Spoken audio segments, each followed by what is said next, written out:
Bueno, es un placer, como siempre, recibir a Beatriz Arlo. ¿Cómo andas, Beatriz? Gracias por venir. Ale. No, gracias por invitarme. Te preguntaba en qué dividís tu tiempo, además de vez en cuando dar alguna entrevista y todo. O sea, ¿das conferencias? ¿Escribís? Te preguntaba si dabas algún tipo de curso o de clase. Ya no, eso ya se fue de tu vida. No, yo me fui de la universidad muchísimo antes de tener edad de jubilarme. Me fui. Me fui yo tenía la cátedra de literatura argentina, la gente que trabajaba en esa cátedra ya toda estaba en condiciones de ser profesora titular y yo no me iba a quedar ahí tapando la salida a la titularidad de gente que, bueno, compitiera por esa titularidad. No, me pareció que me tenía que ir. Y además porque, ¿sabes una cosa? Las personas que vivimos muchos años bajo dictadura no estamos acostumbrados a los largos periodos. A ver eso. Claro, la dictadura a mí me tocó la primera en el 66. Acababa de presentar mi última materia y pensaba que me iba a quedar en la universidad. Vino la dictadura, me fui. En el 73 no volví a la universidad porque no participaba, no era peronista, no volví a la universidad. Después vino la dictadura del 76. Entonces, mis periodos siempre son cortos. Cuando me di cuenta, ahora, desde Alfonsín en adelante, que había pasado 19 años en la facultad, en Filosofía y Letras, dije, no, ya está, Sarlo, volvete, ándate. Pero mis periodos son siempre cortos, mis periodos de trabajo en el sentido de trabajar en el mismo lugar, etcétera. Empiezo a hablar un poquito de Argentina y, a ver, voy a arrancar por una pregunta muy general, pero a ver si me lográs ensayar una respuesta a esto. ¿Qué es Argentina? ¿Tenés una explicación a cómo podríamos referir qué es Argentina? Yo creo que en primer lugar Argentina es un país chico y poco importante en el paisaje mundial. Eso sería lo primero que yo diría, porque va contra el sentido común, contra el discurso de muchos políticos y contra el sentido común colectivo también va. Argentina es un país chico. Vos sabés que los países latinoamericanos que son importantes son los países grandes, México y Brasil, los que pesan en el mercado mundial, los que por la cantidad de millones de habitantes también pesan. Argentina no puede pesar por ninguna de esas razones. Pero pesamos históricamente por una exportación de cultura, de pensamiento, de cientificismo, de ideas. O sea, hoy Brasil es bastante más activo que Argentina en eso, sus universidades están muy bien rankeadas, la Universidad de Buenos Aires también está muy bien rankeada, pero tampoco uno puede pensar que si uno dice Argentina en otros lugares, la gente piensa, ¿cuántos investigadores? Muchos de nuestros investigadores están investigando en el exterior, porque las posibilidades de investigación son mayores, porque los sueldos son mejores, etcétera. Entonces, lo primero que yo diría es que es un país chico. Es un país que posiblemente tuvo un pasado mejor en las primeras 3 décadas del siglo XX, pero que entre los golpes militares y el cambio del reloj mundial en cuanto a las exportaciones, etcétera, fue convirtiéndose en un país menos importante. A mí me parece que sería muy bueno que los argentinos nos pensáramos como un país chico. O sea, pensarnos como un país chico nos daría más realidad a un montón de cosas. O sea, nos haría muy respetables. ¿Nos haría muy respetables? Claro. Si uno actúa pensando que este es un país importante y que se puede medir con Brasil o se puede medir con México, actúa de un cierto modo. Si uno piensa que este es un país chico donde no se respetan los contratos políticos. ¿Qué es no respetar un contrato político? Si vos en Chile haces un contrato político, que era, suponete, después de que se fue Pinochet, la alternancia entre la democracia cristiana y el ala liberal de derecha, ese contrato político, ese pacto se respetó. Si vos en Argentina hubieras hecho ese pacto, en cuanto tenía que venir el otro que estaba en el pacto, se hubiera dicho, no, pero ¿sabés qué? A mí no me conviene, o a vos no te conviene que yo siga. No hubiéramos respetado ese pacto. No, tendemos a no respetar nuestros pactos. Bueno, pero ahí me sacás me das la posibilidad de repreguntarte, porque mira, lo tenía acá.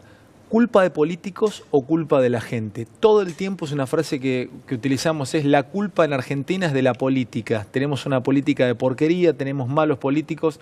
Quiero poner ahora bajo la lupa el rol de nuestro, el rol de la sociedad. O sea, ¿qué culpa tenemos nosotros? Mirá, me lo traes vos, desde esto de que no respetamos pactos o no cumplimos pactos en Argentina.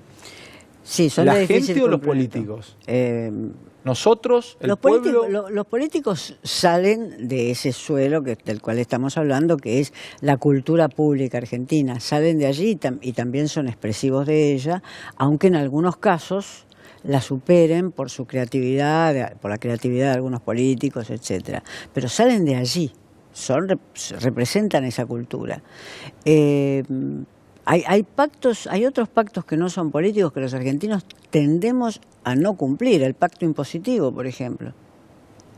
¿El pacto impositivo? Claro, los países se sostienen con el pago de impuestos, no con la evasión de la mitad de los impuestos o que no esté No estás hablando, a ver, está bueno esto, no estás hablando de alguien que la tenga, perdón, de alguien que no la tenga y que, bueno, pasaron 2 meses y no lo puede pagar y listo, y no lo puedo pagar no, estoy hablando del que la tiene y que no la paga. Estoy hablando de muchísimos, para poner un caso, de profesionales liberales que para extraerles una factura tenés que operarlos.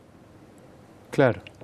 Entonces, tenés razón, es una forma de pensamiento, es nuestro. Esa es una forma de pensamiento. Ese profesional liberal que no te va a dar la factura por lo que vos le pagaste, no piensa que está cometiendo un delito. ¿Cómo profesional liberal? O un médico, un dentista, un psicoanalista. ¿Te dan las facturas? No. Entonces, hay muy pocos psicoanalistas que te dan la factura. Muy pocos que te dan la factura. ¿Dentistas te dan la factura? Tampoco. Entonces, los plus que a veces vos pagás... Pero mira, vos ves algo ahí, en ese pequeño acto... Yo veo una tendencia transgresora. Creo que esa tendencia transgresora también nos caracteriza de algún modo. Y entonces no estoy hablando de si se discute si los que ganan más de 50.000 pesos tienen que pagar el impuesto a las ganancias. Estoy hablando de unas capas medias que tienen esa tendencia. Que pueden salir a gastar a Miami, pero que es muy probable que estén anotados como monotributistas en la categoría más baja. Eso en otros países no es que las costumbres no los permiten, las leyes no los permiten. Vos trabajás en otros países y tus ingresos, el impuesto se saca antes, lo pagás antes. Lo que pasa es que después te vuelve también, ¿no? Después te vuelve, sí, claro. Sin duda. Claro. Pero este es la cuestión del huevo y la gallina. En algún lado hay que cortarla.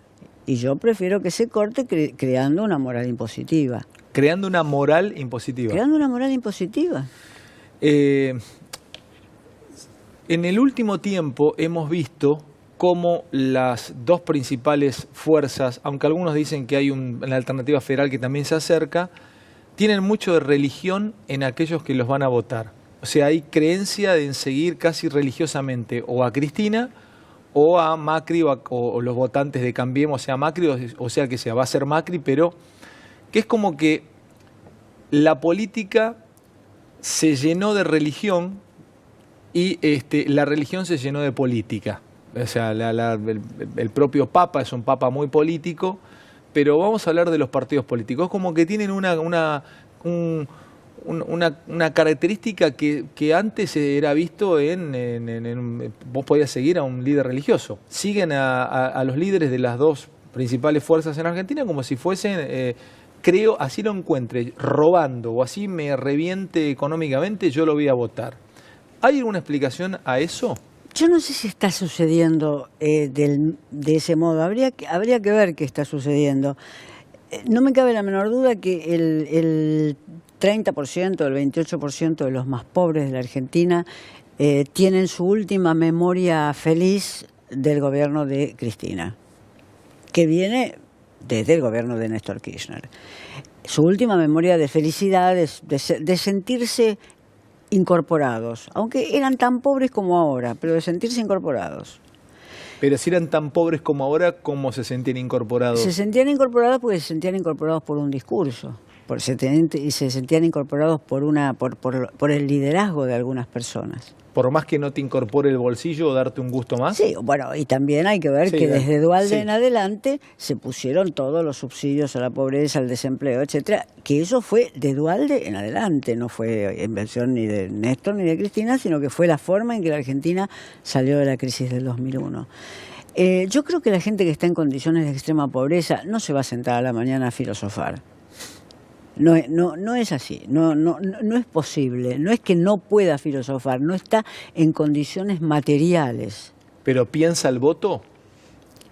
El voto tiene características, uno podría decir, más tradicionales. Tradicionales no porque voten peronista como si estuviéramos en 1973, sino tradicionales en periodos más cortos. El último dirigente que en un partido se sintieron interpelados, se sintieron escuchados, se sintieron... Este elemento está.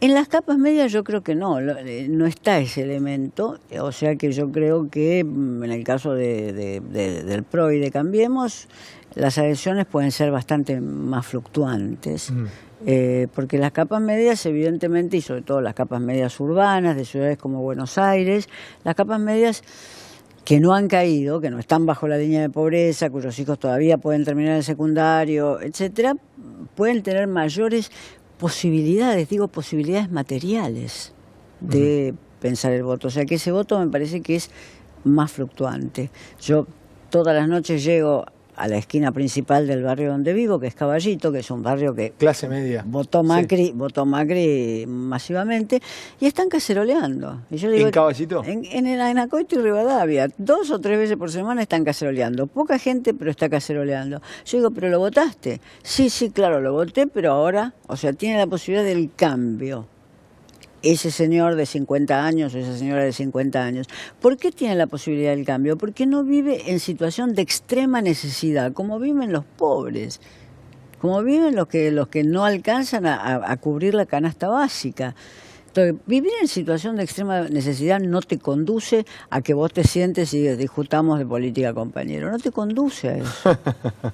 Claro. No podés, no están las condiciones dadas. Es despreciar la situación de extrema necesidad de esa gente, pensar que además de eso, de vivir en situación de extrema necesidad, tiene que pensar mucho la política.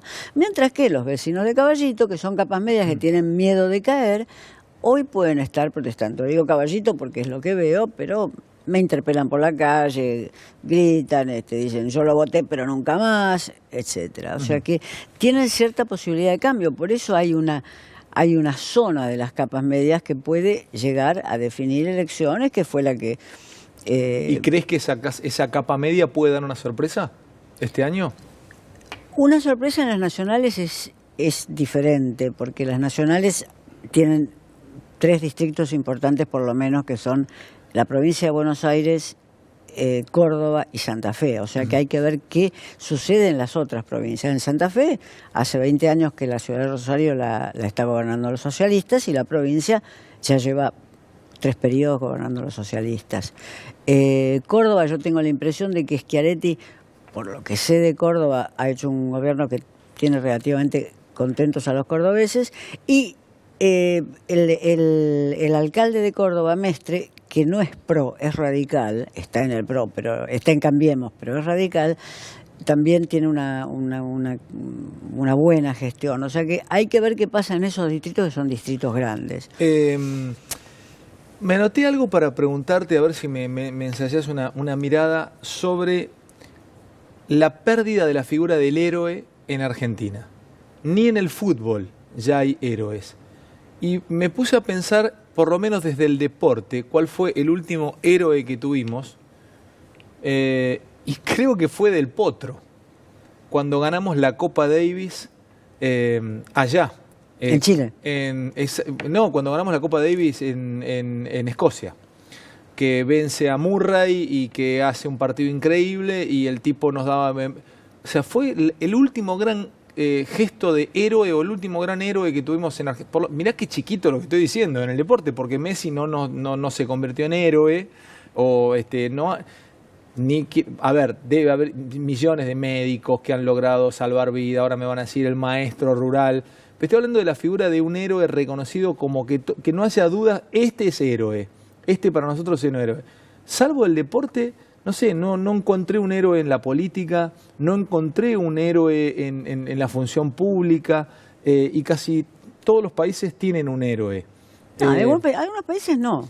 ¿No? Algunos países tienen más repartidos los valores y entonces pueden tener un héroe deportivo, pero también pueden tener un héroe intelectual, claro, y pero también un héroe político. te identifica la sociedad de ese héroe. Entonces vos con los valores de ese héroe más o menos... ¿Cuál en Estados Unidos? ¿Cuál en Estados Unidos, que es una sociedad muy compleja, digamos? ¿Cuál? Yo no podría decirlo, es un país que conozco bien en el sentido que conozco algunos estados bien. Estados Unidos conocerlo bien es muy difícil. ¿Cuál en Estados Unidos? No lo sé. Son sectoriales las adhesiones. Yo creo que la idea de héroe es una idea que está en decadencia, que se mantiene, y yo digo afortunadamente está en decadencia, afortunadamente. ¿Afortunadamente? Sí, si no necesitamos héroes, necesitamos ciudadanos, necesitamos científicos, necesitamos grandes deportistas, porque ese principio de identificación me parece muy fuerte. ¿Ese principio de identificación te parece interesante? Me parece interesante. Me parece interesante en lo que puede hablarle a la sociedad. El caso de Del Potro, un deportista marcado por la mala suerte. Lo que le pasó con la rodilla es la mala suerte. Y que sin embargo dice, bueno, no va a ser en este torneo, pero quizás sea en el próximo, quizás vuelva en el torneo de Madrid. Es decir, que se mantiene pese a eso. Ahora, perdón, yo te voy a decir algo y voy a contar algo total. No, a ver, está bueno contárselo a la gente y lo hago público. Yo estuve a 14 minutos de entrevistar hasta a las 6, 7 de la tarde era héroe nacional. 14 minutos. Yo vengo a hacer el programa, tengo una extraordinaria producción y mis compañeros de producción todo el tiempo van chequeando, buscando, hasta que uno de ellos dijo, ojo, que parece que la historia es mentira. Yo estuve a punto de entrevistar al Canillita, que había devuelto 500 lucas verdes. Y ese muchacho, con esa historia que inventó durante 7, 8, 10, 12 horas, fue héroe nacional. Hablaban por todos lados, mirá el gesto fuera mediático, duró. Bueno, pero... si fuera verdad, si hubiera sido verdad, la historia también hubiera durado 7, 8 horas. No se puede mantener una figura sobre la base de una persona que levanta un maletín con $500.000 y los Pero devuelve. representaba mucho. Que el tipo, un argentino que no tenía laburo, que estaba pasándola mal, encontrara un maletín con medio palo verde y lo devolvía a Beatriz. Era una historia hermosa. Pero no se iba a convertir en un héroe nacional, a nadie le iba a modificar una conducta. Excepto, quizás, sí, maestros, padres, etcétera, le decían a sus hijos, miren cómo hay que... Pero iba a ser ejemplo. Bueno, ejemplo, pero no héroe. Yo desconfío de la figura del héroe, desconfío enormemente de la figura del héroe. Él hace un ejemplo, si era cierto todavía la fabulación, buscar esa fabulación ya podría ser un rasgo positivo y no negativo. Buscó una gloria mediática, este señor, buscó una gloria mediática no dándole puñaladas a su mujer, sino... fingiendo que había devuelto $500.000. Claro. Quizás ya el contenido de su fabulación es mejor que otras fabulaciones, ese contenido. Pero no iba a trascender, se iba a gastar en 15 días como los medios gastan en 15 días. Los medios gastan lo que sea en 15 días. Los medios gastamos lo que sea en 15 días. Es un combustible, claro, es volátil todo. Y sí, vos lees hoy que hace 30 años que pasó lo de Soledad Morales, etcétera, y eso que fue muy impactante y que contribuyó a cambiar la política de las provincias del noroeste, etcétera, a cambiar un poco la política, etcétera, después se fue desgastando. Yo pienso que es mejor no tener héroes ni grandes hechos impactantes, sino más bien una continuidad de conductas. Eso me parece. Una continuidad de conductas me parece más importante. Por eso yo te digo, vuelvo al tema impositivo. Una continuidad de conductas. Me gusta eso que dijiste, tenés razón, una moralidad, una especie de ética del día a día. Sí. No estamos en la guerra de Troya, estamos en países en la posmodernidad. Nadie es capaz de actos de heroísmo extremos todo el tiempo. No le propongamos eso a la sociedad, actos de heroísmo extremos en todo el tiempo. Porque devolver $500.000 a un pobre es un acto de heroísmo extremo. Entonces, propongamos la honradez. Propongamos la honradez, propongamos la conservación de las... Pero el héroe tenía esos rasgos. Sí, pero, el héroe tenía honradez, tenía valentía. Pero estaban en otras sociedades. Claro, sí, estaba bien, sí, pasó el razón. tiempo. Sí, sí. Con vos puedo hablar de casi todo, ahora vuelvo otra vez a la política, pero déjame aprovecharte un minuto. Se está llevando adelante en Argentina el Congreso de la Lengua. Y estuve viendo los tópicos donde articula, entre otras cosas, la lengua castellana como lengua universal, como una lengua de interculturas. La verdad que esas cosas en Argentina cuando pasan, a mí por lo menos me dio orgullo ver cómo lo llevan adelante, cómo lo organizaron, quiénes están allí hablando, cómo se presenta, los teatros, la manera de presentar, o sea, todo prolijo, todo perfectamente llevado adelante, ¿no? La verdad que me gusta por lo menos lo que vi en Córdoba en estas últimas horas. Pero mi pregunta va acá a esto. ¿Está buena la lengua castellana? ¿Está buena nuestra lengua? ¿Es interesante? ¿Es una lengua interesante? ¿Es una lengua rica? ¿Qué nos puedes contar? ¿Qué me puedes decir de la lengua que hablamos? Las lenguas son lo que son. Son lo que son en el sentido de que es muy difícil que por un acto de voluntarismo vos y yo la cambiemos hoy. A lo mejor vos en la televisión inventás algo que se incorpora rápidamente a la lengua. Algunos de nuestros grandes actores cómicos lo hicieron. Olmedo, por ejemplo, inventaba cosas que se incorporaban rápidamente a la lengua, pero así como se incorporaban, desaparecían. Las lenguas son lo que son instrumentos que están incorporados en nosotros de manera muy profunda. Vos sabés que los lingüistas estudian cómo se empieza a verbalizar los chicos de meses, cómo empiezan a decir los primeros sonidos, y los primeros sonidos que dicen ya son los sonidos de la lengua que están escuchando. O sea que son implantaciones muy profundas. Sin duda, uno puede tener sobre la lengua el juicio que es cuánta literatura y cuánta arte produjeron. En el sentido de la lengua castellana es riquísima, como el inglés y el francés. Ahí lo tomás como una manera de medir cuán fuerte o cuán rica es esa lengua, la producción literaria que dio esa lengua. Yo me abstengo de las categorías, cuánto más fuerte, pero hay lenguas que yo diría en Europa, sin duda el alemán, el francés, el inglés y el italiano, junto con el español, son lenguas que a lo largo de los siglos han producido gran literatura. Esa gran literatura se ha vuelto popular en muchos casos. Es decir, vos podés registrar que algunos refranes que están en el Quijote o algunas fórmulas que están en la Divina Comedia las decimos sin saber de dónde vienen. O sea que ¿las usamos en el día a día? ¿En un bar de nunca? Sin saber, en medio del camino de la vida. Vos podés decir en medio del camino de la vida, esta es la Divina Comedia, en medio del camino de nuestra vida. Eso refina el lenguaje y le da densidad a las lenguas. No todas las lenguas tienen esa masa de gran literatura que tienen estas lenguas europeas y nórdicas, porque el alemán también lo tiene. O sea que eso es importante, pero yo no me diría tampoco respecto de cuántas obras literarias tiene una lengua, porque a lo mejor vos te encontrás que por las condiciones sociales hay lenguas de pueblos originarios que no tienen grandes producciones literarias escritas. ¿Hablamos bien acá, en Argentina? Todos hablamos bien. ¿Sí? Todos hablamos bien. Quiero decir, lo que podemos hacer es apartarnos de las normas.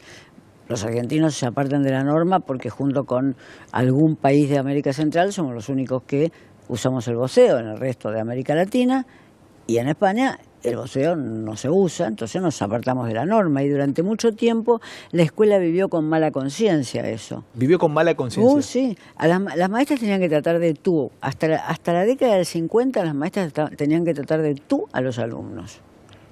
Por supuesto que una vez que salían al recreo, las maestras recuperaban un voceo impecable y los alumnos también. El tú se abandonó, no pudieron imponer el tú. De ahí que la lengua es algo que tenés tan profundamente incorporado que no puede imponerse como una rutina de gimnasio. Es decir, vos podés hacer casi, sin convertirte en un bailarín o en un gimnasta olímpico, vos podés hacer casi cualquier desarrollo con tu cuerpo. Con una lengua es más difícil. Es más difícil. Todo el Ministerio de Educación estaba haciendo hablar a las pobres maestras en la década del 30 de tú. Volvían al barrio y empezaban a vocear inmediatamente. No lo sabía, mirá qué interesante para leerlo eso. O sea, había una bajada de forma de educar. Porque había como una conciencia de que el voceo, que en realidad no es vulgar, es un arcaísmo que quedó del español. El voceo no puede ser considerado vulgar, sino que el voceo es una forma del español arcaico. El voceo, había una conciencia de que el voceo era una vulgaridad de la lengua. Entonces, no se puede operar sobre la lengua así, no se puede. Beatriz, vos que has enseñado, has tenido años al frente de tu cátedra y has estudiado y seguís estudiando la literatura argentina, ¿qué patrón se repite en la literatura argentina que hoy sigue vigente, tan vigente como en 1862? ¿Hay un patrón, no sé, división, unos y otros, grieta, interior, capital? ¿Hay un patrón que se repite? No sé, por ahí me decís, el humor, no sé, ¿has encontrado algún patrón repetido? Mira, si yo pensara en algunas novelas últimas, en narrativa, digamos, yo diría que el patrón que más se repite es la relación con lo extranjero, de algún modo. Te pongo un ejemplo. A ver. Muslip escribió una novela que se llama Clementina, que es la historia de su abuela, que es una inmigrante gallega. Es una novela pequeña, hermosísima, chiquita, donde la inmigrante gallega llega a Buenos Aires y empieza a encontrar que toda la comida es una porquería. Los chorizos no los vas a comparar con los de Galicia, los huevos tampoco, el jamón tampoco, el queso tampoco, el pan tampoco, los guisos tampoco. Tiene un conflicto que se expresa en la novela en la comida, se expresa hasta de manera caricaturesca en la comida. Ese es un tema que uno podría decir, no el de la comida, sino el del choque cultural, siendo este un país de mucha mezcla cosmopolita. El del choque cultural es un tema que yo encuentro que está en la literatura argentina, que Borges quiso resolver de mil maneras también. Borges también dijo, los argentinos somos como los irlandeses, podemos tomar de todas las tradiciones y mezclarlas. Eso es algo que está en nuestra cultura. Estoy leyendo una novela sobre Praga de Bertazza, y es una novela muy ingeniosa en la cual el escenario es Praga. Y el narrador es un guía de turismo en Praga. Es un argentino que no conoce Praga, es decir, un argentino chanta, uno podría decir, sí, un típico argentino que no conoce Praga, pero que es guía de turismo en Praga. Bueno, después tiene otras cosas, sí, en la novela. Entonces, la idea de la mezcla con lo otro, que fue una gran experiencia argentina, porque todos... una parte importante, excepto los pueblos originarios, una parte importante es una parte de origen inmigratorio. Ese es un tema que vuelve, que cuando parece que se va a perder... la relación con lo otro, o la interacción o la mezcla con lo otro, ¿no? En la historia argentina. Pero con mi pobrísima historia de lecturas, o sea, los libros que hemos estudiado en la primaria o en la secundaria, que nos hacían estudiar nuestros profesores. Arrancabas con el Facundo de Sarmiento, seguías con el Matadero, y pasabas leyendo lo que se te ocurra, y todo el tiempo hay una mirada de grieta, hay una mirada de los de acá y los de allá. O sea, hasta te diría de odio interno. No es que en el Matadero se odiaba a un extranjero que venía a invadir a la Argentina. O sea, odiaban a un tipo que montaba como un unitario y se acercaba al matadero y lo querían acuchillar. O sea, era Pero esas 2 obras que vos mencionaste, que vos tenés razón, evidentemente no son obras de mezcla cultural, esas 2 obras que vos mencionaste son anteriores a la llegada de la inmigración. Tenés razón. Sí, son anteriores. Tenés razón. Facundo en mediados del siglo pasado, 1848, y el matadero es anterior incluso. Sí, tenés razón. O sea, cuando tenés un país criollo que está tratando de ver cómo resuelve sus contradicciones, pero no tenés la llegada de la inmigración. Esto que yo más bien te estaba diciendo, que se prolonga hasta hoy, hasta la abuela gallega de la novela de Muslip, que odia los chorizos argentinos y la carne argentina, eso empieza con la literatura, para poner un nombre, que empieza a escribir Roberto Arte en adelante, digamos. Te aprovecho 2 minutos más. Déjame una mirada sobre Venezuela. Siempre hablamos de Venezuela, creo que lo he charlado con vos, pero como todo el tiempo va cambiando Venezuela, en la mirada de los periodistas, en la de los analistas, ¿qué es Venezuela para vos? En este momento es un país extremadamente desdichado. Para empezar, esto hay que decirlo como primera cosa, es un país extremadamente desdichado, donde un experimento de gobierno de autonomía antiimperialista, que fue el de Chávez, no el de Maduro no fue ningún experimento ni fue nada, fue un desastre, pero el de Chávez, uno podría decir, fue un experimento de un gobierno que le vendía petróleo a Estados Unidos, pero al mismo tiempo, porque le vendía y mucho, le vende y mucho, pero al mismo tiempo se plantaba entre Estados Unidos. Ese experimento se dio como inviable. Quizás también la muerte de Chávez haya influido en que eso fuera inviable. Y tuvo la desgracia, y ahí es donde los líderes políticos empiezan a pesar sobre la historia, ¿no?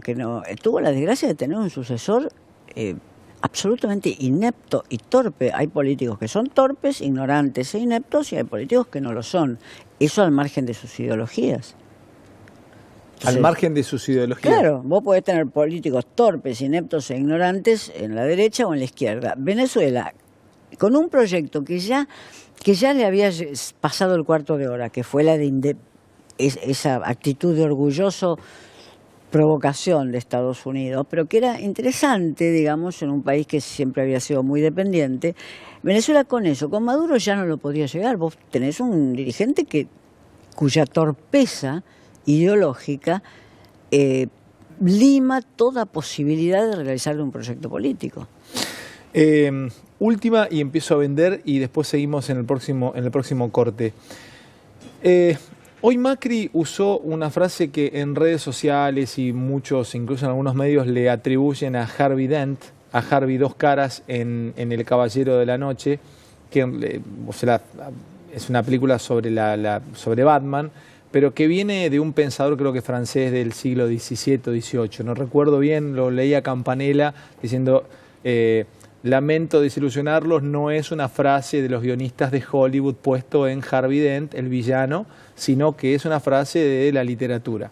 No escuché el discurso de Macri, no sé ni Bueno, Macri esta mañana dio una nota a nuestro compañero, a Pablo Rossi, en Cadena 3, y deja una frase, algo así como, y quiero decirle a los argentinos que el momento de mayor oscuridad es del momento o del minuto previo al amanecer. Entonces, esa es una frase que dice Harvey Dent, creo que Harvey Dent o Harvey Dos Caras en Batman, dice, le quiero decir a Ciudad Gótica que el momento más oscuro es el momento del amanecer. Y lo empezaron a matar a Macri con eso, usó una frase de Batman, salgo de ahí porque la frase no es de Batman, viene de antes, viene de la literatura, pero está muy coachado. No solamente él, el resto de los políticos están coachados. Vienen acá con un discurso de pronto anti-extranjero, más endurecido. ¿Hay una explicación a esto? ¿A que estén todos coacheados? Que los políticos tengan asesores me parece que es un dato que sucede en todo el mundo, y que los grandes políticos argentinos también los tuvieron. Si fue un acierto de Raúl Alfonsín, que fue un político con enorme creatividad mientras fue presidente, aunque le fue mal en su periodo, en el final de su periodo, también tenía extraordinarios asesores. El constitucionalista y jurista Carlos Nino era un asesor de Alfonsín.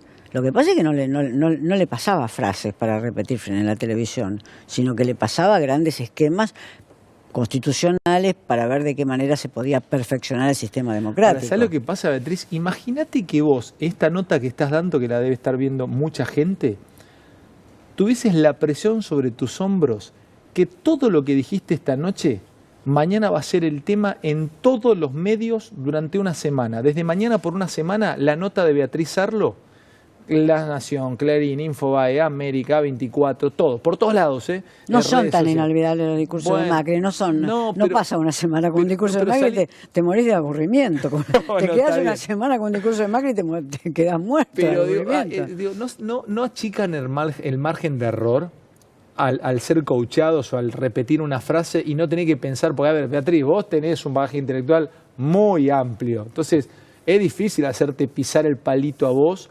O si yo no en mi caso, pero si yo fueses presidente y yo te trato a arrinconar y me das vuelta como una media, te haces así y paso largo contra el decorado y me agarran en Canal 9. ¿A vos te parece que Menem era un político al cual él repetía el discurso de los sucesores? De ninguna manera. Lo que Menem hacía era más bien mandarlo a Bauzá o mandar a su secretario de gabinete a hacer las políticas que él quería, o las que discutía con ellos, pero vos repasar el discurso de Menem y vas a ver que no está diciendo frases célebres sacadas de una película.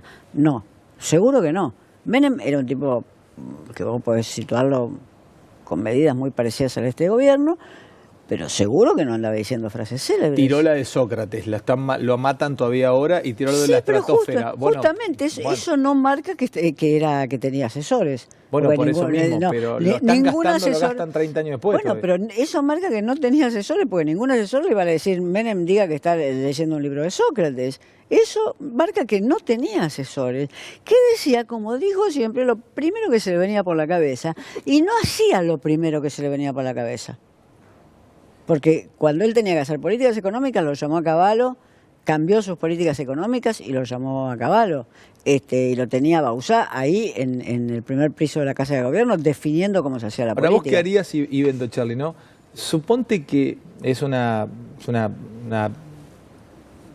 cosa que no va a suceder, estoy bromeando con esto, lo presento como una hipótesis, como para jugarlo al aire. Yo tengo 47 años, dentro de un tiempo me llaman y me miden y me ofrecen ser gobernador de Santa Fe. Siendo santafesino me ofrecen. Entonces yo te llamo, te digo, Beatriz, quiero contratarte, quiero por favor que me ayudes, te admiro, te respeto, ayúdame con los discursos. No, yo te diría que no ayudo a nadie que no haya hecho la carrera política. Y te voy a dar un ejemplo, para que entiendas lo que quiero decir. Frank Sinatra no quiso ser gobernador de California ni de Nevada, quiso que Kennedy fuera presidente de la República. Y si le hubiera resultado algo fácil a Sinatra, hubiera sido ser gobernador de Nevada, donde controlaba todos los casinos. No quiso. Él se jugó para que su nombre, su prestigio, su canto maravilloso, ayudara a Kennedy a ser presidente de Estados Unidos. Entonces, si vos me llamaras, yo te diría, flaco, vos sos muy popular. Fantino, sos muy popular, te conoce muchísima gente y te respeta muchísima gente. Ahora, vos no hiciste este camino. Alguna vez tenemos que normalizarnos a eso, no podemos vivir esperando que aparezcan ángeles de la guarda caídos del cielo. O sea, ¿Tinelli es una muestra de esto? Yo creo que sí, creo que Tinelli podría apoyar al político que elija y que sería muy eficaz su apoyo. Pero no, ¿y si le tocara ser gobernador? A ver, ¿cuáles son los gobernadores exitosos que vos conocés que no vienen de la política? Una gobernadora como María Eugenia Vidal, que no tiene mis simpatías, pero estuvo 8 años en la ciudad de Buenos Aires. Cada vez que venís te robo algo, me hago el sonso y te leo lo que estás leyendo, sé lo que está. Y la última vez te estabas leyendo Salambó, de Flaubert. Pero, ¿seguís leyendo todo el tiempo? O sea, sí, leo todo el tiempo. Cuando no escribo, leo. ¿Novelas lees o ensayos? Sí, leo novelas. Digamos, ahora hay un escritor que están traduciendo Eterna Cadencia en la Argentina y que me parece un escritor fenomenal, norteamericano, se llama Stephen Dixon. ¿Qué escribe? Tiene una novela que se llama Autopista o Carretera, que es un accidente en una carretera, donde un padre va con sus 2 hijas y hay un accidente terrible en una carretera, y después es toda la llegada al hospital, 400 páginas, o 300 y pico. ¿Sí? Es como Salambo. Eso es como ya cuando leíste todo, ya, viste, es como decir el tipo que ya... Pero Salambo también, o vos tenés que... tampoco la lees en los colectivos. Vale la pena leer la de Dixon. Y ahora acaba de aparecer un libro de cuentos de él. Lo traduce Eterna Cadencia.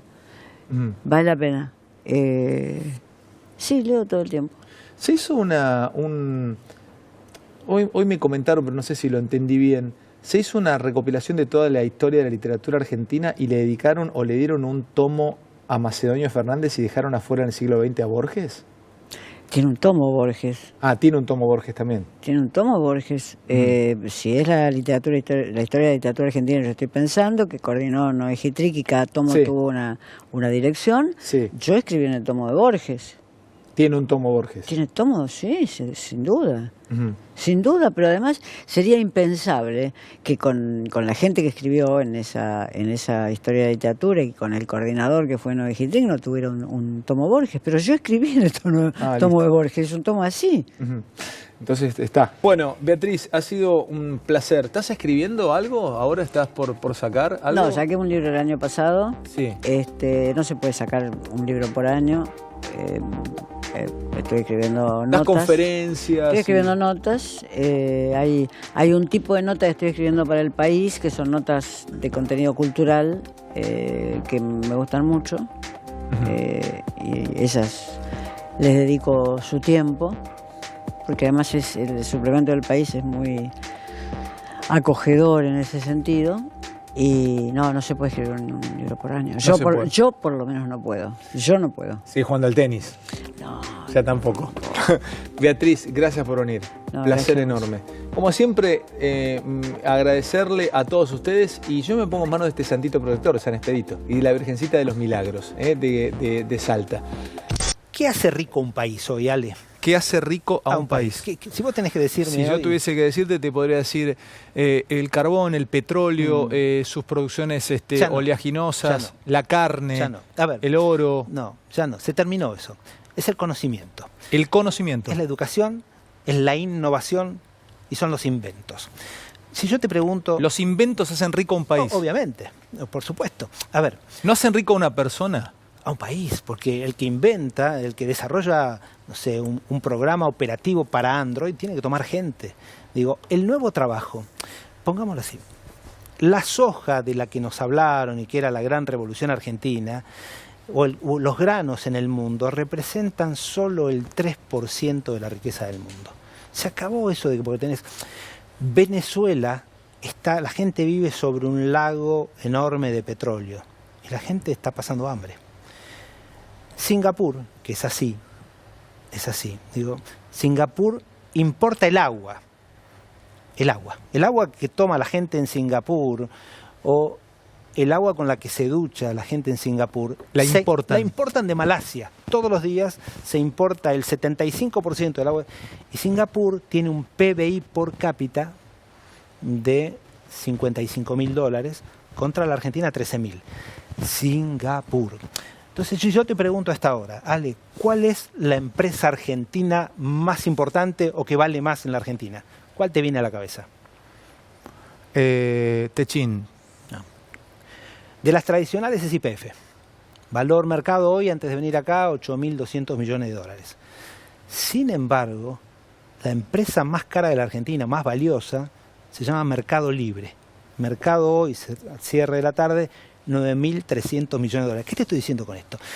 Que o la Argentina se despierta, se despabila y dice, señores, la única forma de que una sociedad salga de la pobreza hoy es con la educación. Hacemos algo de Cirque du Soleil, bueno, no está ahí, hacemos el Cirque du Soleil que los hermanos Galarza, que hacemos Acrosport, que estuvimos en la escuela de Flavio Mendoza, pero haciendo un reboque fino en el fondo. No, poniendo el aja en el fondo. Y entonces hacemos un par de pruebas, y en una de las pruebas yo lo tengo que agarrar al chino con las piernas así. Y el chino, fueron pasando, el chino toma Negroni todas las noches, por ejemplo, y come. Y Con se me tira como Negroni, Maggie Bravi, ravioli. se me tira así. Se me tira como Y vos sabés que el sábado se me venció el gato. Y nos caímos al escenario. boludo, pará. Se me venció el gato, muy bueno. Se me abrieron las patas así y cayó encima una así. cosa Y espantosa. este que tiene que cantar agarró y empezó a tirarse. Yo casi me meo encima por nada, mamá. No, una cosa espantosa. No, Es decir, yo la lo gente- haría, pero no, la gente ahora nos no podemos perdona hacerlo. todo. Yo creo Pues que la gente ya- dice, Vamos a ve, hacerlo. Yo ve creo que también. ya... Vamos a hacer, te lo Lo vamos a van a mostrar. hacer, porque no, queremos- no. queremos que vos Chino, sepas cuál es lo vas a realmente. matar. Y lo voy a hacer con saco, así. Chino. Así Yo como creo que estamos, damos, mirá. ya damos ternura, ¿viste? Acá, mirá, Sí, acá. dale. No, chicos. Perdoname que si no lo Sí. hacemos a la luz, ¿viste? Mirá. Hijo de puta, mira que me estoy jugando la vida. Me dice acá. Con saco y corbata, mirá. Con saco y corbata. Dejale las patas Prueba. marcadas en el saco. Esperá que no Daddy. tengo calzoncillo. La Chipi me compra pantalones porque cree que soy, ¿viste? No, nosotros lo No, hacemos no, así. nosotros nada. no. ¡Ey! Che, vení acá. Vení acá. Vení acá, vení acá. Ajustadito los Esa pantalones, ajustados los pantalones. Oh. Sí, sí, no, los huevos sacó. Sí, vení. No me pongas acá abajo la cámara porque se me ve el toro. Dale. Lo único que te pido, no Sí. me dejes pasar. No. Bueno, No. ahí va, ¿eh? Guarda, Dos, guarda la tres. mesa. No, ¡Qué maravilla! Es Cirque du Soleil, No, boludo. no, no, Pero impresionante. aplaudan, señores, ¿Te das por cuenta favor. que se te venció el gato de Mirá, nuevo? boludo. Daddy. Ah, No, lo está bien. hacemos, Daddy. con la malla lo hacemos. Está muy bueno, boludo. En serio te digo. Sí, sí. Ay. Bueno, lo venía prometiendo y para mí es un verdadero lujo tenerlos a ellos dos. Son hermanos, se darán cuenta, son hermanos, además de decirlo. Son Andrés y Fernando Lasagni. Ellos son científicos, son argentinos, son de la Patagonia, viven en Europa hace muchos años, trabajan en...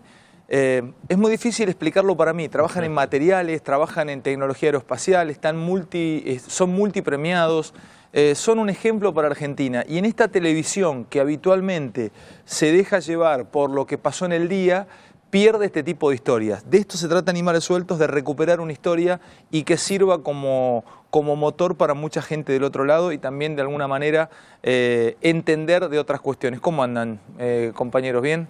Andrés, ¿cómo andás? Hola, muy ¿Todo bien. bien? Mucho gusto. Sí. Fernando, buenas noches. Buenas noches. Son muy bien. gemelos idénticos. Somos gemelos idénticos. ¿Está bien sí. decir gemelos idénticos? O sea, no sé, lo leí, justamente son gemelos idénticos, pero no sé si, ¿cómo es eso? O sea, desde la primaria juntos, inseparables. Sí, la verdad que hicimos una historia muy paralela los dos. Nos hemos llevado siempre muy bien, Sí. lo cual ha hecho que no tenemos esas guerras entre hermanos que pueden tener otros hermanos. Nosotros, digamos, congeniamos muy bien y bueno, hicimos una carrera juntos, desde la primaria al secundario y la universidad, trabajando codo a codo, la verdad.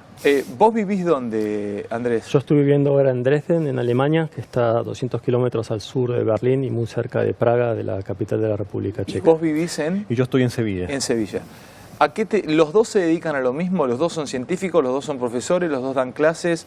¿Los dos...? A ver, básicamente, ¿tu especialidad cuál es? Mi especialidad es el área de ingeniería de superficies, es decir, tratar de otorgarle a las superficies nuevas funciones. Todas las superficies que tocamos tienen alguna peculiaridad y nosotros tratamos de otorgar estas propiedades utilizando tecnología láser. Eso no lo empecé a entender cuando te leí una entrevista que diste que, claro, algo tan natural como en el día a día, uno vive tocando superficies, la de la mesa, no sé, el piso, un mosaico, un porcelanato, y no le presto atención a eso. Eso está logrado.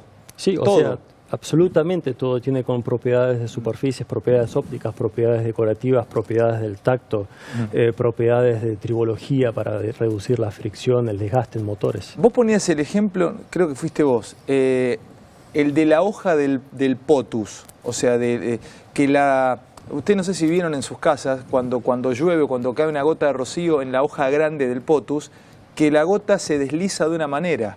Y vos contabas que es porque la naturaleza diseñó la superficie de la hoja del potus de manera imperceptible para el ojo humano, pero que hace deslizar esa gota de una manera diferente. Explícame eso. Sí, hay una superficie que tiene una topografía con características en la micro y nano escala. Para que tengamos idea, un cabello tiene un diámetro de alrededor de 30 micras. En la hoja de esta planta hay estructuras en la escala nanométrica, o sea, 1000 veces más pequeñas, y por determinadas características de la geometría las gotas de agua no se pueden pegar, ¿no? Ahí vemos una imagen que explica muy bien ¿Esto sería? Esto sería, si vemos la gota que no está mojando la hoja, vemos que lo que se llama ángulo de contacto es Disculpame un extremadamente segundito, elevado. o sea, por la superficie que la naturaleza le dio a la hoja del potus, la gota no lo moja, pero, o sea, no está impermeabilizado porque tiene naturalmente como un material que le impermeabiliza. ¿La propia superficie no la deja mojar? Es la superficie, la topografía, las estructuras y además esta planta también tiene como una capa muy delgada de un material similar a la cera.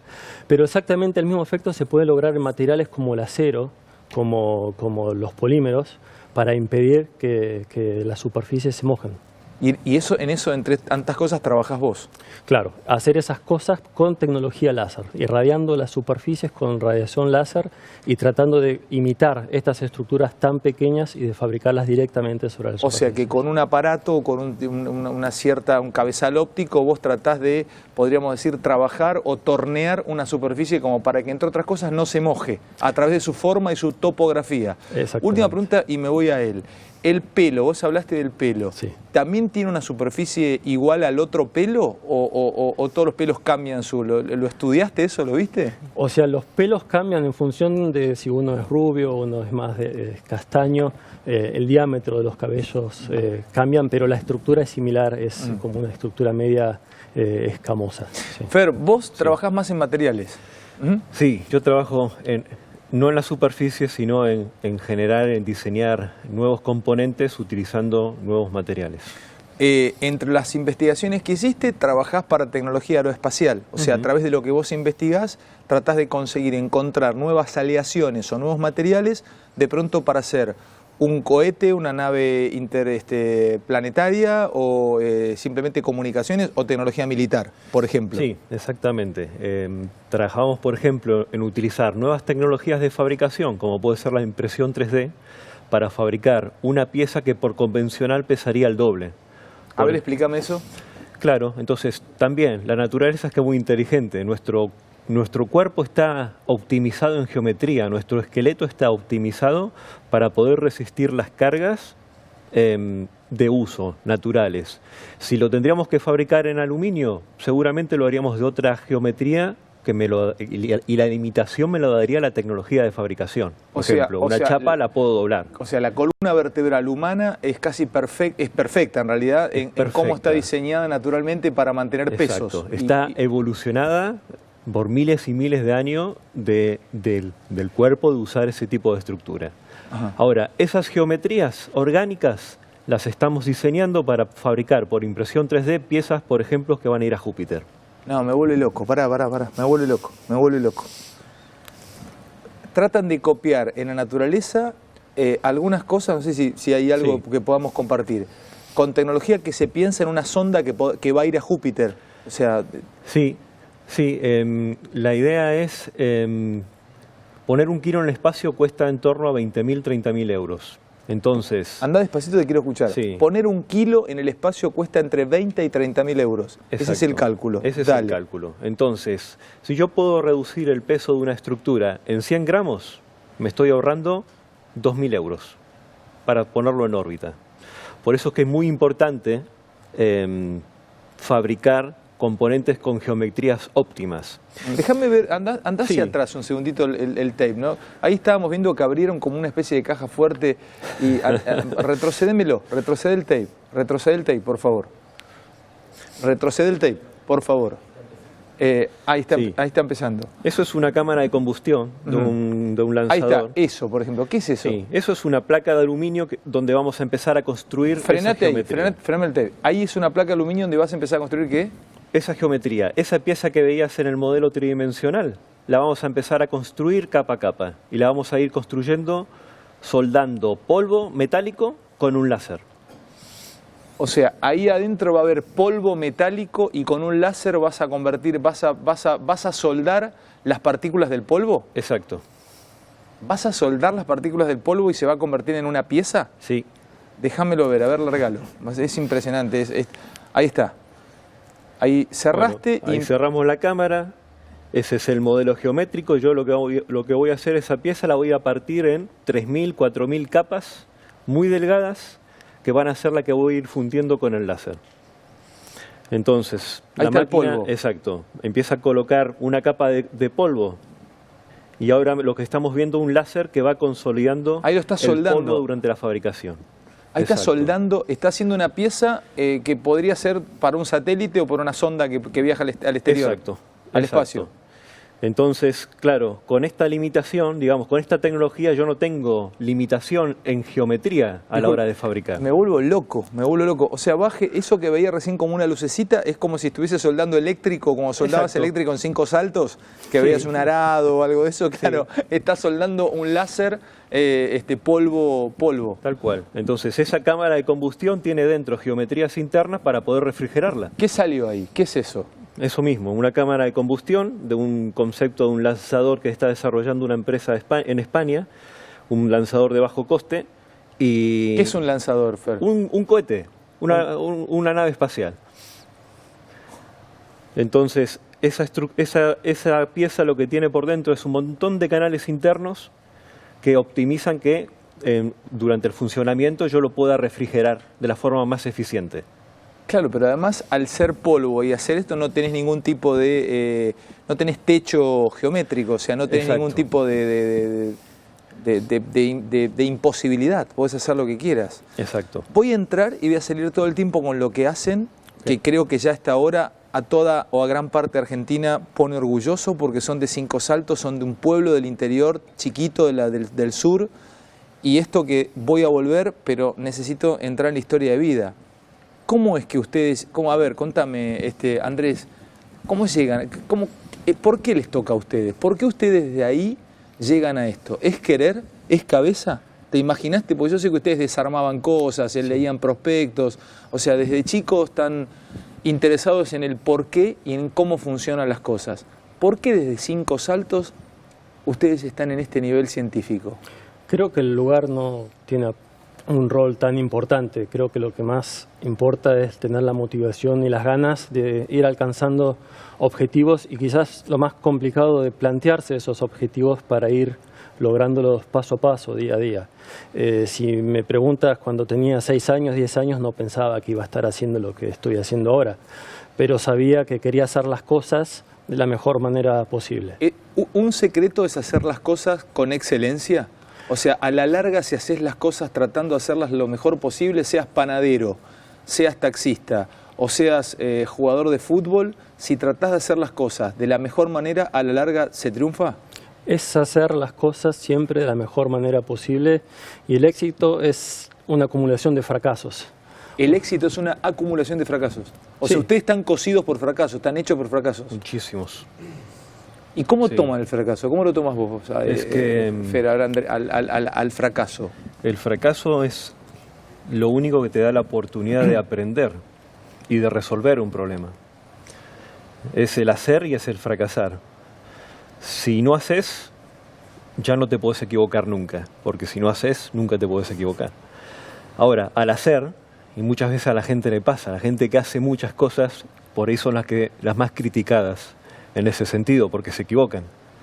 Pero ahí es donde aprendes. Entonces, un ejemplo sencillo. Si nunca barriste, no se te va a ocurrir la palita para recoger la basura. Es así de sencillo, nace de una necesidad y de un problema. ¿Esa es la historia humana? O sea, Sí. el hombre está construido sobre fracasos más que sobre triunfos. ¿O los triunfos vienen por el fracaso entonces? Sí, eso parece que lo descubrimos ahora, pero siempre fue así. O sea, vos no sé la palabra de festejas un fracaso, pero a vos no te vuelve loco un fracaso. Sí, me vuelvo loco. Lo que pasa que luego sé que resolviéndolo es cuando viene el éxito. Una pregunta más sobre materiales. Pasamos por la edad de piedra, por la edad de bronce, por la edad de hierro. Es la edad del plástico, la era del plástico. He tenido acá algún chico, algún muchacho que tiene muchos rasgos de ustedes, que tiene alguna posibilidad seria de trabajar afuera, es un estudioso, es un pequeño científico de 20 y pico años que lo entrevisté hace un tiempo, pero él está preocupado por el plástico porque entiende que el plástico nos va a terminar hundiendo porque no se degrada, no se sabe qué se hace con el plástico, la sociedad no se puso a pensar qué hacer con el plástico. ¿Hay algún tipo de reemplazo para el plástico o sigue siendo el plástico podríamos decir que es la era del plástico? No sé quién me lo quiere contestar. Estamos en una transición, creo. O sea, el plástico tiene características únicas que lo permite utilizar, por ejemplo, en lo que son embalajes, en la industria alimenticia. Hay muchas cosas que hoy en día sería muy difícil de reemplazar, pero sin ninguna duda hay que lograr fabricar, diseñar materiales alternativos y posiblemente serán basados en tejidos orgánicos que sean biodegradables. La pregunta siempre es el costo. O sea, uno no utiliza plásticos porque es el mejor material para el medio ambiente, es una cuestión de precio. Claro. Entonces, en el momento que aparezca una alternativa que sea biodegradable, que sea natural y que tenga por lo menos costos similares a los de los polímeros, seguramente se va a poder solucionar el problema. Ahora, voy preguntándote cosas. Sí. No es que solo te voy a preguntar de superficies y a vos de materiales, pero podemos ir mezclando las preguntas. ¿Qué envidias de la naturaleza a nivel superficie? Recién me mostraste una hoja de potus. ¿Qué superficie decís, qué perfecto es esto? Yo me he quedado alguna vez admirando la tela de una araña de pronto, pero ¿qué superficies vos como científico decís, mirá lo que logró la naturaleza acá? ¿Hay algo especial que quiera compartir con toda la sociedad? Sí, hay un ejemplo muy interesante, es una mariposa que tiene una coloración azul, que se encuentra en Brasil. Y es o sea, el ala de esa mariposa no tiene pigmentos, lo que en general utilizamos en una pintura para tener un color. Pero si no tiene pigmentos, el ala de esa mariposa, ¿cómo capto yo el azul? Tiene una estructura fotónica, se llama.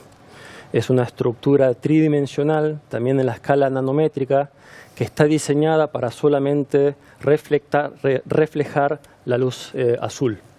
Es una estructura muy compleja. O sea, logra el color azul en mí, que la estoy observando, por reflejo de luz, pero si vos llevas esa mariposa a tu ámbito científico, no tiene las alas coloreadas de azul. No tiene pigmento, o sea, siempre que lo ilumine con luz, la voy a ver de color azul. Su color va a cambiar un poco en función del ángulo de perspectiva, pero es esta misma que está aquí. Esta mariposa. Sí. O sea, esto es azul, yo te diría, esto está pigmentado azul. O sea, logró la naturaleza, Dios o quien quiera ponerle el nombre que quiera, en esta mariposa darle tonalidad azul, pero con la superficie, con el trabajo de la superficie. Sí, es una estructura fotónica súper interesante, la cual muchos científicos están tratando de imitarlas para aplicaciones en telecomunicaciones, en circuitos no basados en corriente eléctrica, sino en luz, que eso va a revolucionar la electrónica en el futuro. Entra ahí. Sí. La revolución, la ruptura de la electrónica va a ser entonces ¿con qué? Cuando en vez de mover electrones, digamos, de mover electricidad en los chips, ¿no?, en los circuitos eléctricos, hagamos todo con luz, porque es mucho más rápida, no genera calor. Siempre, si te acuerdas, una computadora, un teléfono celular se calienta, porque hay un microprocesador que se está calentando, y la luz no se calienta. Es decir, va a ser una revolución increíble en la electrónica en el futuro. Ellos son dos hermanos, son argentinos, son de Cinco Saltos y recién se engancha, son un ejemplo para Argentina, son una historia de vida muy particular. Ahora voy a entrar de nuevo como de Cinco Saltos de la Patagonia, es Río Negro, ¿no? Sí. En Río Negro llegan a donde están los dos viviendo, estudiando afuera, trabajando afuera, dando clases en postdoctorado. Yo no me imagino que dar clases en un doctorado, menos en un postdoctorado. Vuelvo a los materiales. La aleación más dura, en su momento cuando se descubrió el acero, los hombres que dominaban el acero se quedaron con el mundo. Es más, las aleaciones de las espadas romanas, la Gladius Hispanicias, fue una espada que dominó, la tecnología de aleación de esa espada fue y les permitió al Imperio Romano avanzar por sobre todo. ¿Cuál es el material hoy más duro que se pueda encontrar? La aleación más dura. El material más duro es el diamante. Digamos, el diamante es el material que raya todas las superficies. Luego, bueno, luego le siguen los cerámicos, pero realmente que un material sea duro no significa que sea el mejor. A ver, explícame eso. Sí, por ejemplo. Yo digo, ¿a qué le llamas duro? Ustedes los científicos, ¿a qué le llaman duro? Duro le llamamos a que la superficie no se raye. Que la superficie no se pueda penetrar. Entonces, la sí, incapacidad, si usted toma un punzón metálico, que usted pueda deformarlo muy pocamente al material, ¿no? Entonces, eso te da, por ejemplo, resistencia al impacto. Quiere decir que si yo no puedo entrar ni con un punzón, no podría quebrarlo. Exacto. Bueno, no es tan así. Si es muy duro, es frágil también. Un cerámico, una baldosa, es muy dura, es de los materiales más duros. Si es más duro, es más frágil. Entonces Exacto. debería encontrar un material resiliente, sería, que se doble pero no se quiebre. Una cosa Exacto. antifrágil, podría decir. Lo que se hace es, por ejemplo, buscar superficies. Lo que se hace en el acero que se conoce como el temple. El templado es calentar esa espada que vos hablabas, la vamos a sumergir en agua y eso me va a cambiar las características de la superficie, haciéndolo muy duro. Entonces yo ahí tengo un alma maleable, blanda, que se pueda deformar, pero una superficie que haga que la otra espada no la dañe. Y en esos materiales que ustedes trabajan en la ciencia, ¿cuáles son de los más resistentes?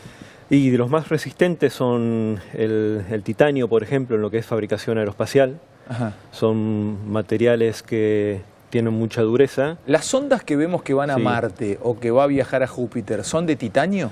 Son de titanio, son de aluminio, son de fibra de carbono. En función de la aplicación, cada material cumple su función. Leí algo, el vanadio, ¿es una aleación con el aluminio o el vanadio es un material solo?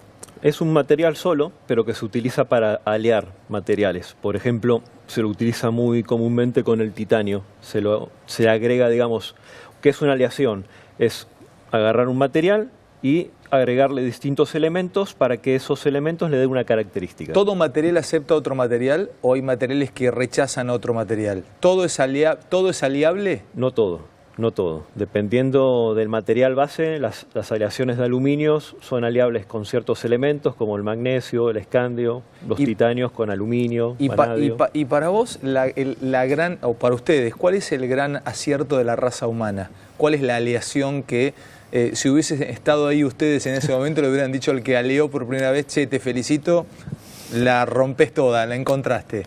Creo que justamente lo que mencionaba Fernando, el templado de los aceros fue una revolución, ¿no? El darse cuenta, posiblemente por accidente, como muchas cosas que han ocurrido, que a través de un enfriamiento muy rápido de estos tipos de aceros que se pueden lograr propiedades superficiales de alta dureza, por ejemplo, muy importantes.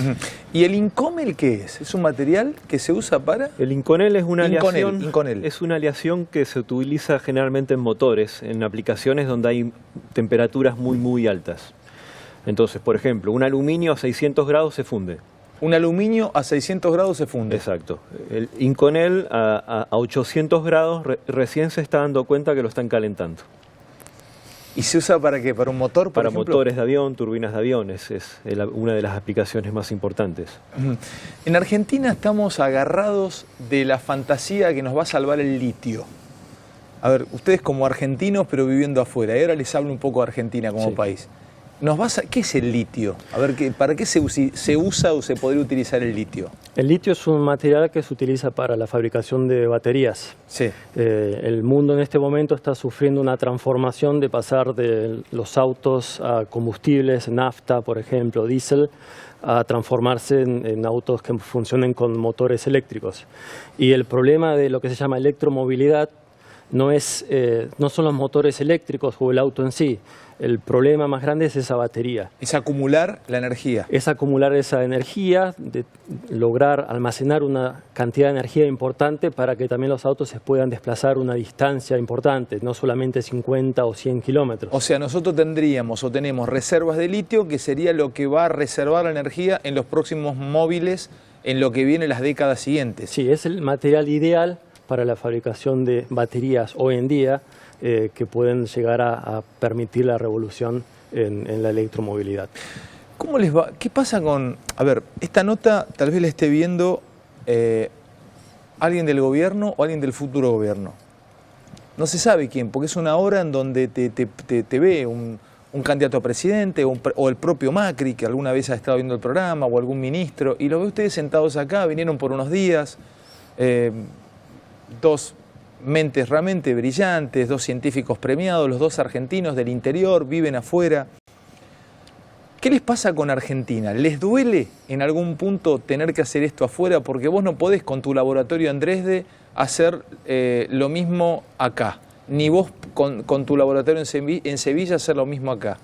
¿Cómo podría? ¿Qué te pasa con Argentina? Porque sos argentino, te volvés loco viniendo a Argentina. ¿Cómo podés?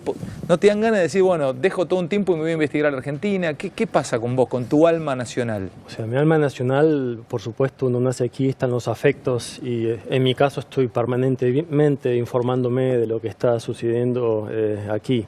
Creo que, o sea, lamentablemente lo que yo hago es imposible de realizar hoy en Argentina.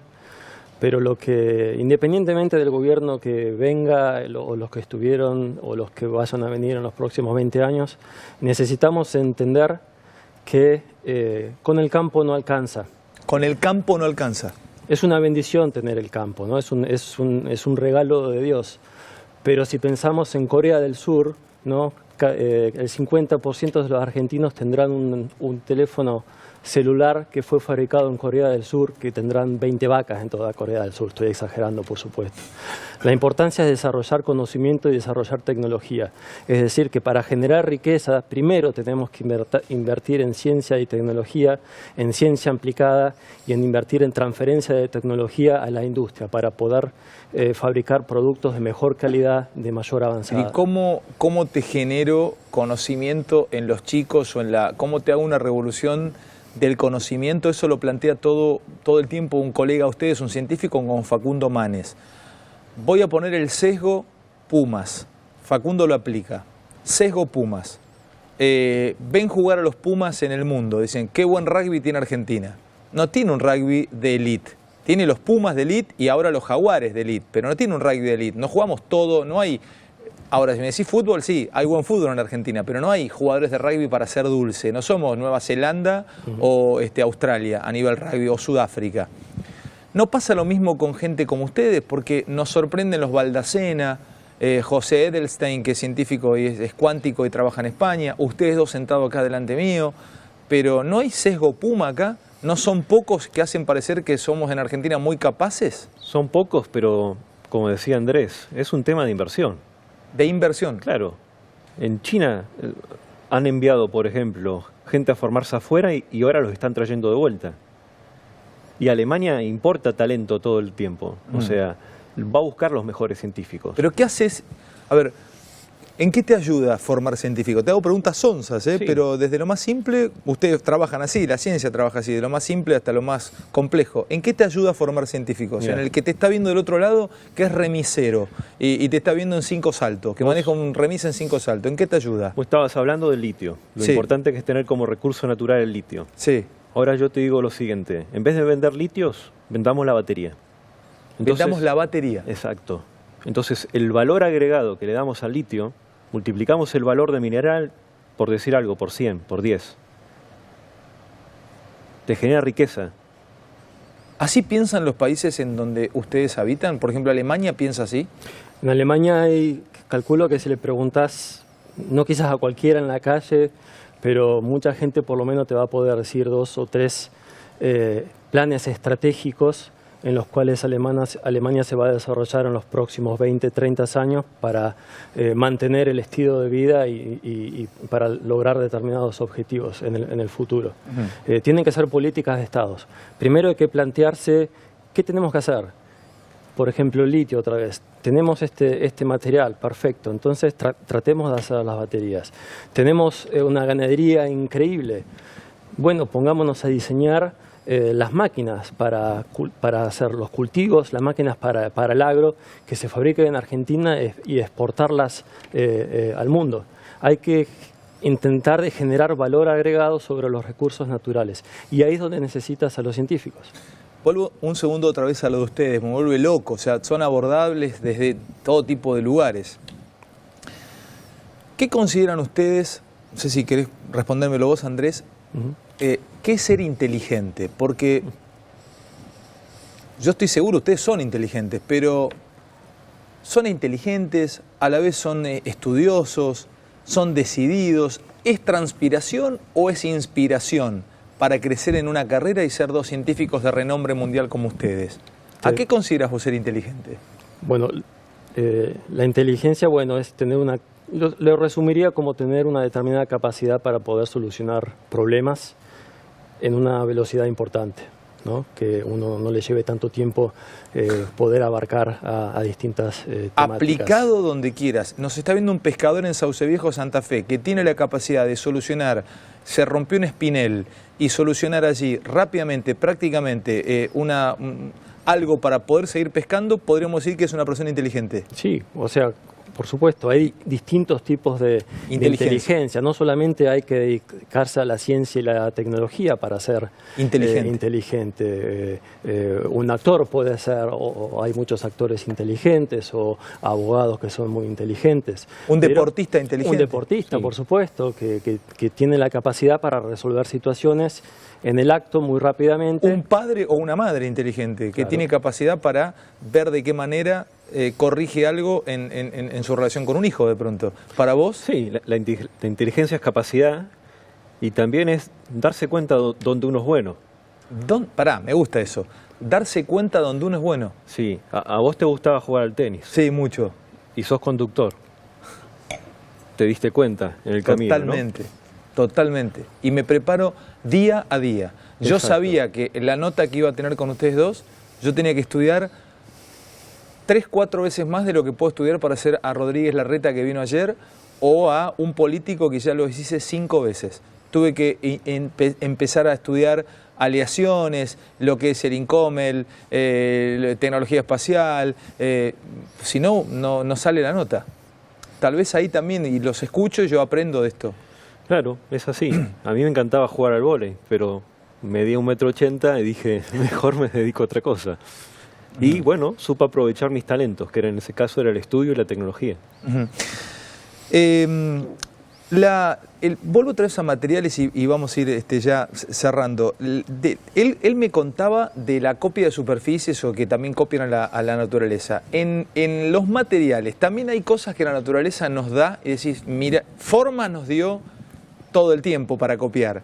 Pero en los materiales también nos da cosas la naturaleza. ¿Podemos aprender día a día de la naturaleza?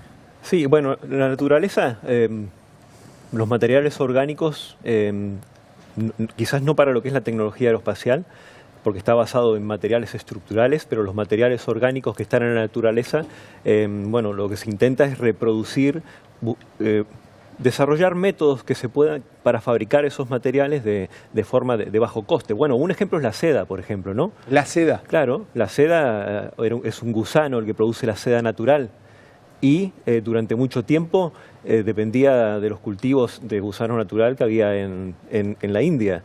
Pero hubo un momento que se pudo desarrollar la seda sintética. Entonces, digamos que el material se democratizó. Estuvo disponible para todas las personas. Entonces, muchas veces es desarrollar métodos de producción. Por ejemplo, el aluminio. Ahora hay veces que se usa un papel de aluminio y se envuelve un sándwich. Hace no más de 70 años, el aluminio era más caro que el oro. ¿El aluminio era más caro que el oro? Sí. En Estados Unidos hay un monumento a Washington que es una especie de obelisco que tiene una punta, en la punta tiene una pirámide de aluminio, que en su momento fue el material más costoso y precioso que había en el mundo. ¿De afuera vino algo? O sea, en algún meteorito o algo, viste que en la zona de Chaco hay, ¿vino algo que ustedes pudieran analizar y decir qué material se podría fabricar? No sé, algo, material aeroespacial, o ya que viajó desde allí hacia acá, podríamos tomarlo. ¿Existe eso? No, los meteoritos principalmente, el material base es el hierro. No se han encontrado materiales extraños que no estén en la Tierra. No se han encontrado materiales extraños que no estén en la Tierra. Exacto. Son leyes universales, ¿no? La tabla periódica de los elementos, y lo que hay aquí es lo que hay en el universo. Y quizás lo que no hay son materiales muy inestables que rápidamente se transforman en otros elementos que sean más estables. Bueno, deben estar viéndolos en 5 saltos y muchísima gente. Ahora voy a seguir un ratito más con ustedes dos. Son Andrés y Fernando Lasagni, son 2 científicos de renombre mundial, son argentinos, están unos días aquí. Yo le quiero mandar un gran abrazo a Cristian Peralta y a Anita Pairola porque ellos, Anita Pairola, me permiten conocerlos y me contactan para poder tenerlos aquí. Están un par de días en Argentina y yo creo que de estas cosas uno aprende y mucho. Cierre ya con el fin en unos segundos. ¿Están trabajando en qué hora? Vos estás trabajando sobre una superficie que no acumule, le permita a un avión no acumular hielo cuando va a altas... Exactamente, que la acumulación de hielo genera una pérdida de potencia del avión, es decir, afecta la aerodinámica y hay que evitar esa acumulación para que los aviones consuman menos combustible. ¿Y eso no lo haces desde un material, sino desde el trabajo de una superficie? Exactamente, como la hoja que habíamos visto, de que era superhidrofóbica, donde el agua no se podía mojar, es una idea similar, solamente ya a temperaturas más bajas para que el hielo no se pueda adherir. ¿Cuándo la tenés esa? Así empiezo a volar de nuevo. Mira, justamente comenzamos un proyecto con Fernando en conjunto en los próximos 3 años donde nos vamos a dedicar a esas cosas. Los felicito, pero profundamente, son 2 cracks. Muchas de gracias. verdad, un gusto, Muchas loco, gracias. un gusto conocerlos. Pero felicitaciones, orgullo nacional ustedes 2. Muchas gracias. Orgullo en serio, ¿eh? Sirva aunque sea esta pequeña entrevista como para que Argentina sepa a ustedes 2. Gracias de corazón. Gracias al espacio que les da a los científicos, que creo que esto es muy importante, de que la gente comprenda de la importancia de la ciencia y tecnología en la evolución. ¿Tienen redes sociales? Sí. ¿Vos tenés, cuál es la tuya? Bueno, Facebook. Estoy anticuado. Mirá que trabajo en tecnología. Lasagni, Fernando Lasagni. Fernando Lasagni. Y Andrés Lasagni. Facebook. Sí. Van a explotar esos Facebook, ¿eh? Sépanlo, ¿eh? Bueno. Gracias, chicos.